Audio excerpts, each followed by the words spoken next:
Hello, everyone, and welcome again to another Teacher Joseph podcast. Today, it's the solstice, and that's the day when many people celebrate the longest day, or we can say the shortest night. Here in the UK, we have a group of standing stones called Stonehenge, and many people go there to watch the sunrise. As the sun comes up, it shines through these stones, and only on this day, and I think there's another solstice, isn't there, throughout the year? I don't remember, but anyway, today especially, the sun will come up and shine through these stones, and many people will go there to witness this event. Stonehenge was built by Stone Age people many thousands of years ago, or maybe I can even say millions of years ago, I don't know. And nobody really knows how those stones came to be where they are, because they're not native for that area, and they're huge. It's unlikely they were carried there. And the other thing about Stonehenge is that nobody knows why it was built. Was it a center for astronomy? Was it a sound chamber to capture sound? Was it some early kind of hospital, perhaps? Because they have found evidence that people were buried close by. It's very hard to know, and Stonehenge itself is very beautiful, but also very controversial. The government recently announced that they're going to build a road under it. They're going to build a tunnel underneath Stonehenge so that cars can travel to the city quicker. Many people have been objecting to this because Stonehenge is a beautiful ancient monument, and it would surely destroy the place if they put a road underneath. Having said all of that, it's going to go ahead. Anyway, there's not a lot they can do about that. There's already been one court case to try and stop it, but it's very sad.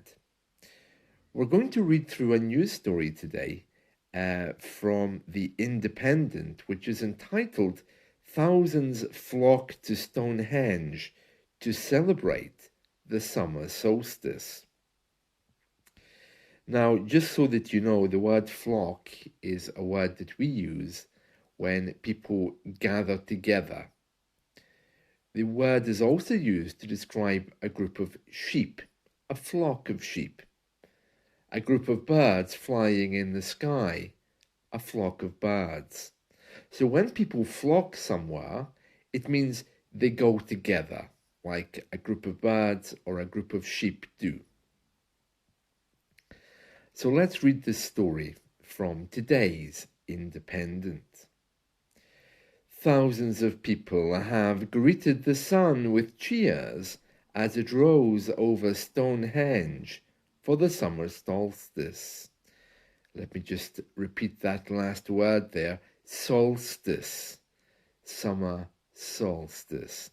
Just days after the ancient monument was sprayed with orange paint. Those who observed the spectacle at the Neolithic structure in Wiltshire encountered a chilly morning accompanied by misty fields as the sun glinted over the horizon at 4:52 on Friday. The display follows the heritage site having been targeted by Just Stop Oil protesters earlier this week. Wiltshire police said a man in his 70s and a woman in her 20s had been arrested on suspicion of criminal damage, damaging an ancient monument and deterring a person from engaging in a lawful activity. Well, that all seems very clear, except for the last bit. It says, Wiltshire police said a man in his 70s and a woman in her 20s had been arrested on suspicion of criminal damage. Yeah, so they damaged Stonehenge, damaging an ancient monument. But the last bit, and deterring a person from engaging in a lawful activity. So they must have stopped somebody or harmed somebody who was working there at the time, I suppose. It says many of the attendees at the event expressed frustration and disapproval of the protest. Yeah, it seems that these two people went to Stonehenge with orange paint and painted it, which of course is very, very serious. But after they were arrested, it came to light that it wasn't actually paint. It was simply corn flour mixed with something else.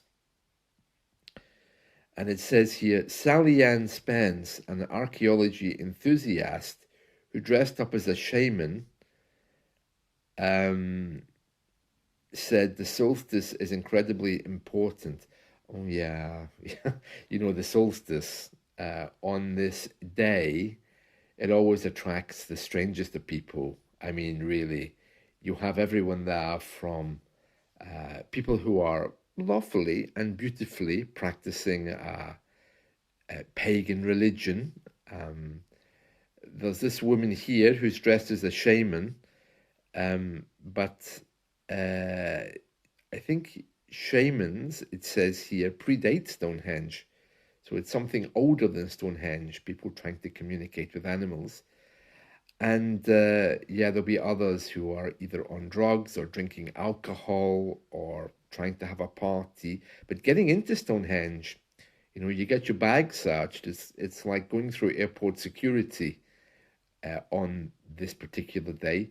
So a lot of security. But this woman, an archaeology enthusiast dressed as a shaman, I have an image in my mind. She said that the solstice is incredibly important. She says, I understand their cause. I respect their cause. I just wish they hadn't done that here at Stonehenge. And then she says, I think to put anything on the stones is slightly misguided. There are very rare lichens. We spoke about this a few days ago. It's a type of moss on the stones. It's a World Heritage Site. She continued, being here for the solstice and representing a shaman, admittedly from a different period of time, is a brilliant experience. And there's a picture here of, I'm guessing it's a video clip of a Stonehenge employee trying to pull away these two people who were spraying orange paint on the stones.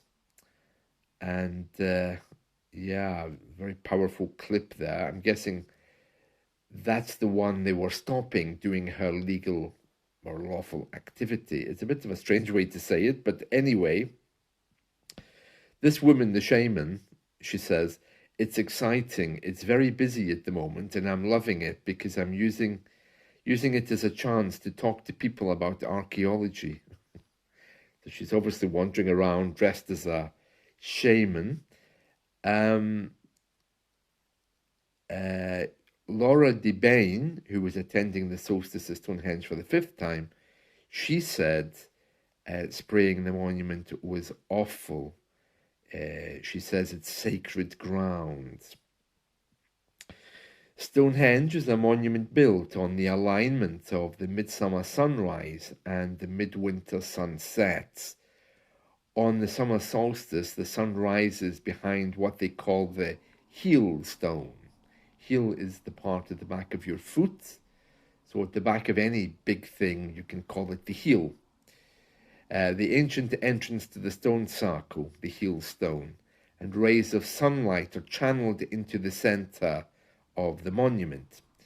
it is believed solstices have been celebrated at Stonehenge for thousands of years. Summer solstice takes place as one of the Earth's poles, is talking here about magnetic poles, has its maximum tilt towards the sun, and the sun reaches its highest position in the sky, ensuring the longest period of daylight for the year. Oh, very interesting. And they have another man here who's dressed up as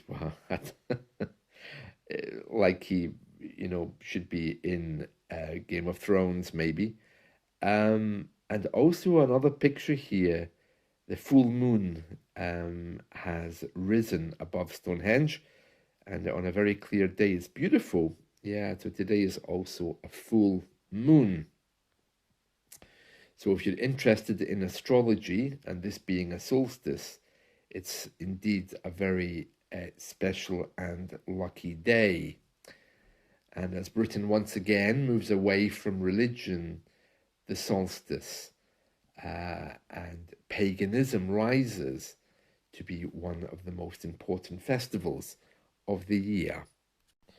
And of course, there's a big link between Stonehenge, other standing stones around the country, and indigenous languages, which is this week's lesson.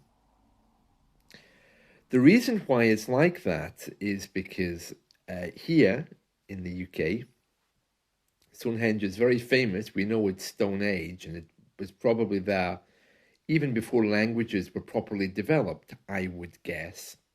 However, especially if it's Stone Age, however, there's also standing stones, stone circles all around the UK. In Scotland, there's loads of them. We don't have any special celebrations. I think Stonehenge is the only one that people go to. The others are not quite so accessible. They may be dangerous or just all lying on the ground. But Stonehenge is the best example we have of what Stone Age people actually believed, So very interesting. So yeah, all over the Gaelic world, there's ancient stone circles, and maybe where you are as well. So that's today. That's something very interesting about UK culture, how people travel to Stonehenge. Some of them very genuine people, some of them just completely nuts, some of them out of their faces on drugs. Right, today's affirmation says, today, even for a few minutes, I will speak English. And I wonder how those Stone Age people would feel, the ones who actually built Stonehenge, if they saw how we live today, not knowing anything about the sun, the moon. It would be very interesting, wouldn't it, if they suddenly reappeared and we somehow got to meet them. What do you think they would say? I guess they would think we were very stupid people, not understanding the cycles of the weather. Some people believe that Stonehenge was actually a sound chamber because the stones are placed in a position with great mathematical reverence, and when the wind blows through them, it makes a particular noise. So it seems to have been some kind of natural center, maybe a hospital, healing chamber, who knows? The questions of today: when you speak in a second language in a culture which you were not born into, in what ways does that make you more open-minded? And in what ways does it become a handicap? And how do you think young Indian, Pakistanis and Arab children in the UK feel speaking one language at home and another outside? If you like radio, you probably can hear live reporting from BBC Radio Wiltshire. They usually go to Stonehenge to report live to show the people.